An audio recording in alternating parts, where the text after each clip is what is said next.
की आवाज को क्या हो गया है? ऐसी आवाज नहीं चलेगी।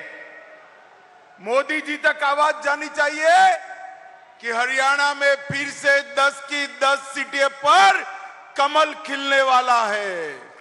मेरे साथ दोनों हाथ उठाओ, सभी लोग पीछे तक उठाए दोनों हाथ, विजय के संकल्प की मुट्ठी भींचिए और प्रचंड आवाज से बोलिए, भारत माता की, भारत माता की। मंच पर उपस्थित बोलो जय श्री राम।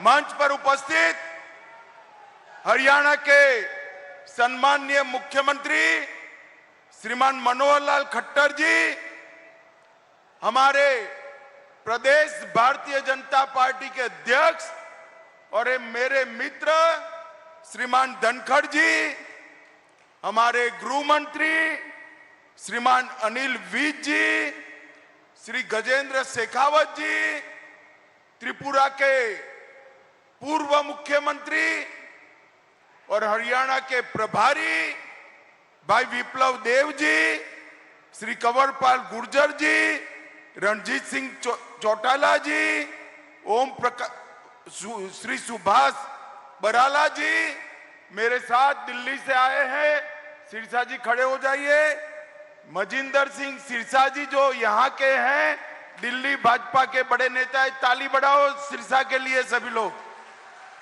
और आज मंच पर बैठे हुए मंत्रीगण, विधायकगण, सांसदगण, हमारी बहन जो यहां से लोकप्रिय सांसद है, और आज सुनीता बहन के साथ बैठे हुए सारे सांसद महोदय, और आज की सभा में यहां पर उपस्थित प्यारे भाइयों बहनों माताओं और मेरे जिगर के टुकड़े जैसे युवा मित्रों, आप सभी को नमस्कार। सबसे पहले हरियाणा की पवित्र भूमि, जहां गीता की रचना करने के लिए श्री कृष्ण ने जिस भूमि को तय किया, वो हरियाणा की भूमि को प्रणाम कर कर मेरी बात की शुरुआत करना चाहता हूं। मैं अभी अभी गुरुद्वारा चिला साहब में मत्था टेक कर आया, जहां स्वयं प्रथम गुरु नानक देव जी महाराज 40 दिन तक रहे, और दसम पिता ने भी जहां जब पंजाब छोड़ा तो यहीं पर निवास किया। ये पवित्र गुरुद्वारा और इस भूमि को मैं प्रणाम करता हूं। मित्रों, मैं जब भी आता हूं हरियाणा, तब हमेशा इस बात को याद करता हूं कि जब जब भी देश पर संकट आया, तो ये पंजाब हरियाणा की भूमि ने चट्टान बनकर देश के दुश्मनों के सीने छल्ली कर दिए, अपना रक्त बहाकर मां भारती को हमेशा के लिए सुरक्षित रखा। मैं वो हरियाणा की वीरांगना माताओं को भी प्रणाम करता हूं, जिन्होंने देश को एक नहीं अनेक बलिदानी बेटे दिए और हंसते हंसते अपने बेटे को भारत मां की सुरक्षा के लिए समर्पित कर दिया। मैं वो माताओं को भी प्रणाम करना चाहता हूं। हरियाणा खिलाड़ियों की भूमि है। देश को अगर मेडल मिलता है तो हर तीसरा खिलाड़ी हरियाणा से होता है। यहां जब खेलों की शुरुआत हुई, मैंने मनोहर लाल जी को कहा, मनोहर लाल जी जरा दिल बड़ा कर कर ये धाकड़ खिलाड़ियों के लिए करिए, और मनोहर लाल जी ने भी 9 साल में खिलाड़ियों के लिए ढेर सारी योजनाएं जाहिर की है। और हरियाणा का किसान, देश में कहीं भी अकाल पड़े, धान न हो, गेहूं न हो, अनाज न हो, तो वो अनाज जो जाता है मेरे पंजाब हरियाणा से ही जाता है। वो किसानों को भी मैं प्रणाम कर कर मेरी बात की शुरुआत करना चाहता हूं। मित्रों, आज जो कार्यक्रम है ये विशाल जनसभा है। मैं अभी गुरदासपुर से आया, आज सिरसा हूं। देश भर में भारतीय जनता पार्टी के कार्यकर्ताओं के दौरे लगे हैं, 9 साल तक नरेंद्र मोदी जी ने जो भारत की सेवा करने का प्रयास किया है, और आपने विशेषकर हरियाणा वालों ने 2-2 बार सभी की सभी सीटें भारतीय जनता पार्टी में झोली में डालकर मोदी जी को प्रधानमंत्री बनाया। इसलिए मैं हरियाणा की जनता का यहां से धन्यवाद करने आया हूं। मित्रों, ये 9 साल देश के इतिहास में सुवर्ण अक्षरों से अंकित होने वाले। 9 साल पहले का भारत याद करिए। 12 लाख करोड़ के घपले, घोटाले, भ्रष्टाचार ये कांग्रेस पार्टी ने किया था। ये 9 साल में हमारे विरोधी भी नरेंद्र मोदी जी पर भ्रष्टाचार का कोई आरोप नहीं लगा सकते। मोदी जी ने पारदर्शी तरीके से सरकार चलाई है। 9 साल पहले आए दिन पाकिस्तान से आतंकवादी घुसकर हमारे जवानों के सर काट कर ले जाते थे। कभी कभी तो पैरों से उसको अपमानित करते थे। मगर ये मनमोहन सरकार, सोनिया सरकार ऊप नहीं करती थी। 10 साल शासन रहा। देश की कानून और व्यवस्था और सुरक्षा दोनों चरमरा गई थी। मोदी जी प्रधानमंत्री बने, पाकिस्तान को आदत जो लग गई थी, उसने फिर से प्रयास किया। उरी पर हमला किया, पुलवामा में हमला किया, मगर वो भूल गए कि इस बार मौनी बाबा मनमोहन की सरकार नहीं है, नरेंद्र मोदी की सरकार है। 10 ही दिन के अंदर पाकिस्तान के घर में घुसकर सर्जिकल स्ट्राइक और एयर स्ट्राइक कर आतंकवादियों के परछल्ले उड़ाने का काम देश के प्रधानमंत्री के ऑर्डर पर हमारे सेना के जवानों ने किया। ये 9 साल में नरेंद्र मोदी जी ने देश को सुरक्षित किया है। इन 9 साल में नरेंद्र मोदी जी ने देश के गौरव को आसमान तक ऊंचा उठाने का काम किया है। इन 9 साल में पूरी दुनिया, कोई भी इश्यू हो, भारत क्या बोलता है इसकी राह देखती है। ये गौरव भारत को दिलाने का काम हमारे प्रधानमंत्री नरेंद्र मोदी जी ने किया है। अभी अभी यूक्रेन और रशिया के बीच में युद्ध हुआ। हमारे बच्चे वहां फंसे थे, हजारों बच्चे फंसे थे। उनके मां बाप की जान तलवे पर लग गई थी। हम सब चिंतित थे। मोदी जी ने रशिया और यूक्रेन के राष्ट्राध्यक्षों को फोन किया। 3 दिन दोनों देशों ने युद्ध बंद किया और हमारे सारे बच्चे सुरक्षित भारत वापिस आ गए। ये बताता है कि दुनिया में मोदी जी के शासन में भारत की पूंछ आगे बढ़ी है। ये 9 साल में मोदी जी ने देश के गरीबों को एक नई आशा देने का काम किया है।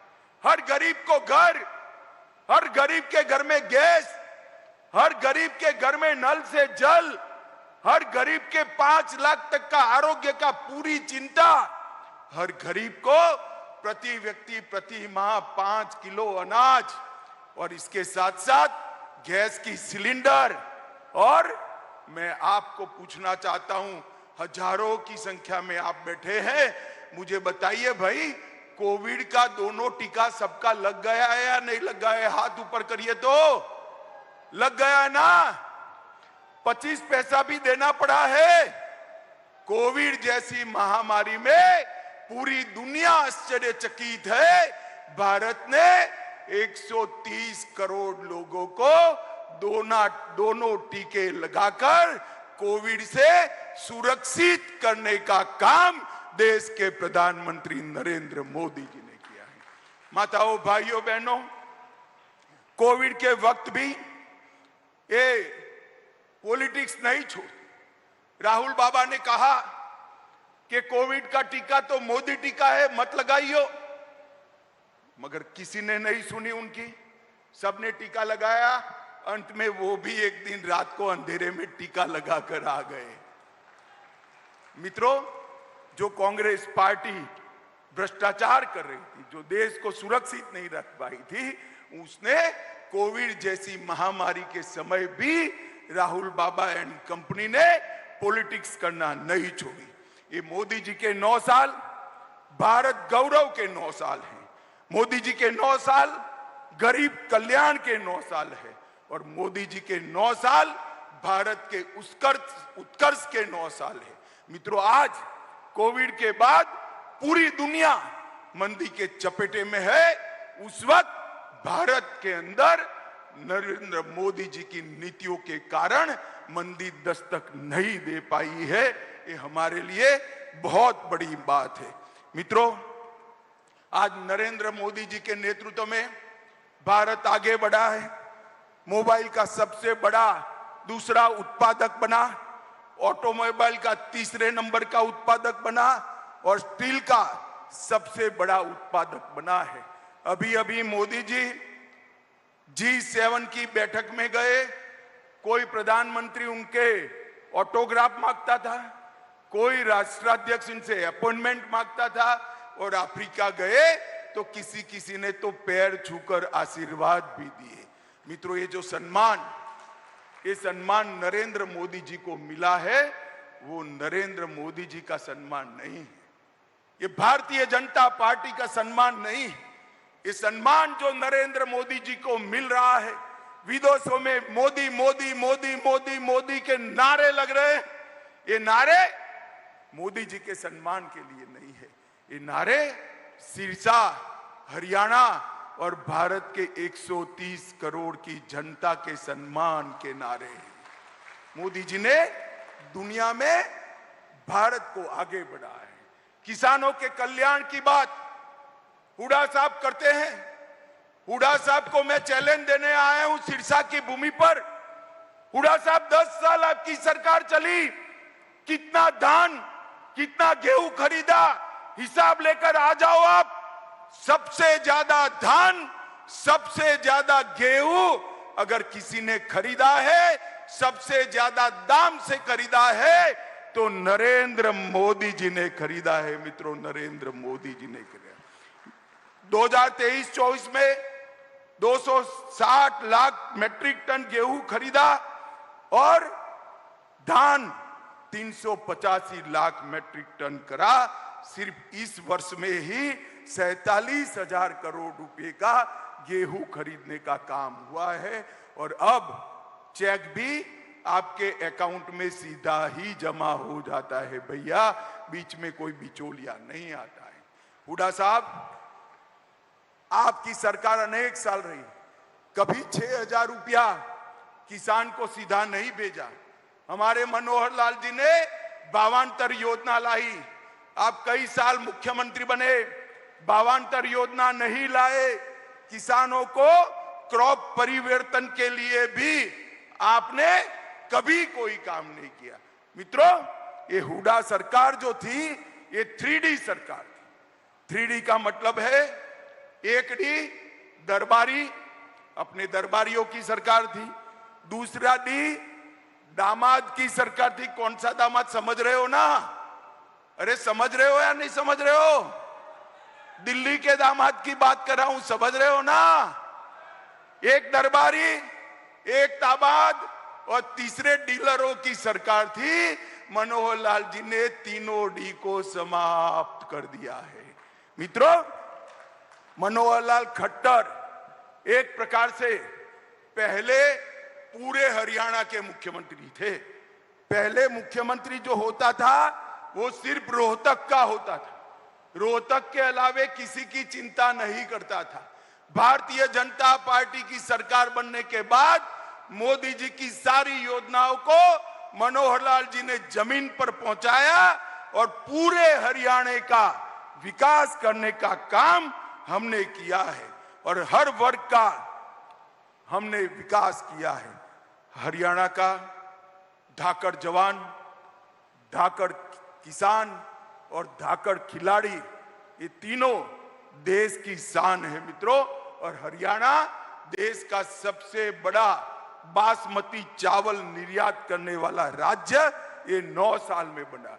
देश का सबसे पहला केरोसिन मुक्त राज्य बना, देश का सबसे पहला पढ़ी लिखी पंचायतों वाले राज्य बना, देश का सबसे पहला ओडीएस प्लस राज्य बना और हरियाणा की विकास दर 2015 से 22 तक 6% से ज्यादा रही है। मित्रों, ये डबल इंजन की जो सरकार है, ऊपर मोदी जी और नीचे मनोहर जी, उन्होंने हरियाणा के विकास में कुछ नहीं छोड़ा।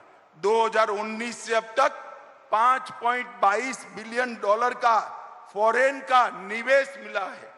400 फॉर्च्यून कंपनियों के कार्यालय गुरुग्राम हरियाणा में है और देश में 2 गाड़ी बनती है।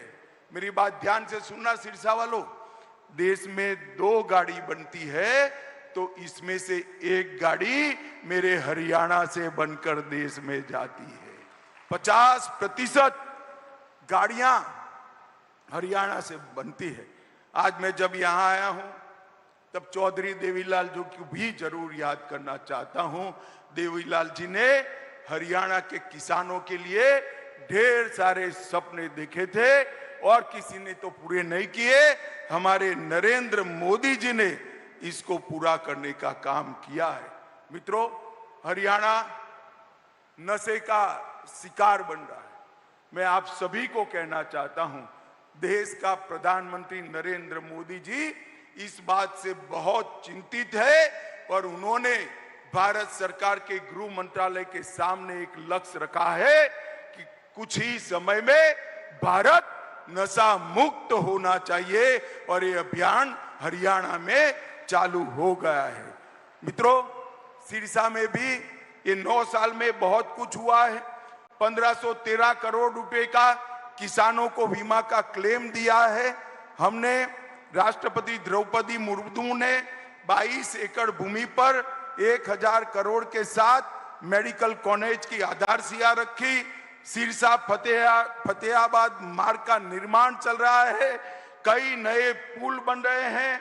सिरसा के तेजाखेड़ा, आशाखेड़ा और चौटाला की जमीन पर मेगा फूड पार्क बन रहे हैं। सिरसा में एक नए जल उपचार संयंत्र का निर्माण हुआ है और सौर ऊर्जा केंद्र भी गुजरात में बन रहे, सिरसा में बन रहे हैं।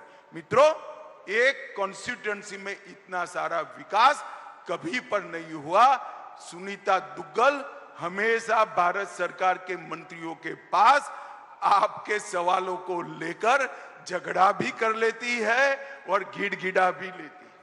एक ताली सुनीता बहन के लिए बजा दीजिए सभी लोग। मित्रों, ये हुडा जी हमेशा कांग्रेस की बात करते हैं। मैं हुडा जी को पूछने आया हूं, हुडा महाराज, हिसाब लेकर हरियाणा की जनता को दो कि आपके शासन में, कांग्रेस के शासन में, ऊपर नीचे दोनों आपकी सरकारें थी, आपने हरियाणा को क्या दिया। मैं आपको कहता हूं, कांग्रेस की सरकार थी तब 2004 से 14 तक हरियाणा को डिवेल्यूशन और ग्रांट इन एड के कुल मिलाकर 40,000 करोड़ रुपया दिया था। कितना दिया था भाई, जरा बोलो तो? 40,000 करोड़। और नरेंद्र मोदी जी ने 40,000 करोड़ से बढ़ाकर 1,30,000 करोड़ रुपया देने का काम किया है। 1,30,000 करोड़ रुपया, और वो हमारा हिसाब मांगते हैं। मित्रों, हमने 1400 किलोमीटर नए नेशनल हाईवे बनाए, 17 नए राष्ट्रीय राजमार्ग हरियाणा में घोषित किए, 20,000 करोड़ रुपए से आर्थिक गलियारे की योजना बनाई, 12,150 करोड़ की लागत से सबसे बड़े गुरुग्राम पलवल नूह जिलों से गुजरने वाले एक्सप्रेस वे को बनाया। 4,000 करोड़ की लागत से कुंडली मानेसर पलवल एक्सप्रेसवे का उद्घाटन हो चुका है और इसके साथ साथ 11,000 करोड़ की लागत से खरखोदा में 10 लाख वाहन की प्रति साल क्षमता रखने वाली मारुति का विस्तारीकरण कार्यक्रम हुआ। कई सारी संस्थाएं दी। कैंसर, राष्ट्रीय कैंसर इंस्टीट्यूट 710 बेड, 100 एकड़ भूमि पर श्री कृष्ण आयुष विश्वविद्यालय, भारतीय सूचना प्रौद्योगिकी संस्थान सोनेपत, NID हरियाणा, ढेर सारी संस्थाएं दी। और मित्रों, 20 लाख किसानों को हर साल 6,000 रुपया मिल रहा है। जल जीवन मिशन 30 लाख लोगों के घर में नल से जल पहुंचा है। आयुष्मान भारत के लाभार्थी 82 लाख है। 7.5 लाख शौचालय बन चुके हैं। 1 करोड़ 30 लाख लोगों को फ्री ऑफ कॉस्ट प्रति व्यक्ति 5 किलो अनाज मिल रहा है। प्रधानमंत्री आवास योजना के टोटल 75,000 से ज्यादा घर बने हैं और ढेर सारे काम किए हैं। अंत में मैं एक ही बात कहना चाहता हूं, सिरसा वालों, आप मुझे बताओ, ये कश्मीर जो है वो हमारा है या नहीं?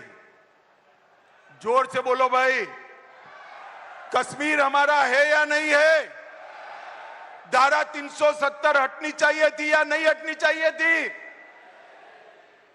अब तक किसी ने काम नहीं किया। मोदी जी को आपने 10 की 10 सीटें दे दी, फिर से प्रधानमंत्री बने। 5 मई 2019 को एक ही झटके से धारा 370 को मोदी जी ने समाप्त कर हमेशा के लिए कश्मीर को हमारा कर दिया। और ये कांग्रेस वाले कहते थे मत करिए मत करिए। मैंने पूछा राहुल बाबा को क्यों न करे, तो कहे कश्मीर में खून की नदियां बह जाएगी। राहुल बाबा, खून की नदी छोड़ो, किसी की कंकर चलाने की भी हिम्मत नहीं हुई है ये नरेंद्र मोदी सरकार। माताओं, भाइयों, बहनों, हरियाणा के आशीर्वाद से आपने 2 बार मोदी जी को प्रधानमंत्री बनाया है। 2024 में भारतीय जनता पार्टी के कार्यकर्ता आपके पास आएंगे, हाथ जोड़कर आपका आशीर्वाद मांगेंगे। मैं भी आज हरियाणा की जनता को अपील कर जाता हूं कि फिर से एक बार 10 की 10 सीटें मोदी जी की झोली में डालिए और देश को दुनिया में नंबर 1 बनाने के लिए 2024 में मोदी जी को प्रधानमंत्री बनाइए। मुझे बताओ, 24 में मोदी जी को प्रधानमंत्री बनाओगे क्या? अरे जोर से बोलो, बनाओगे? भाजपा सरकार बनाओगे? 300 से ज्यादा सीटों के साथ बनाओगे? तो मेरे साथ दोनों हाथ उठा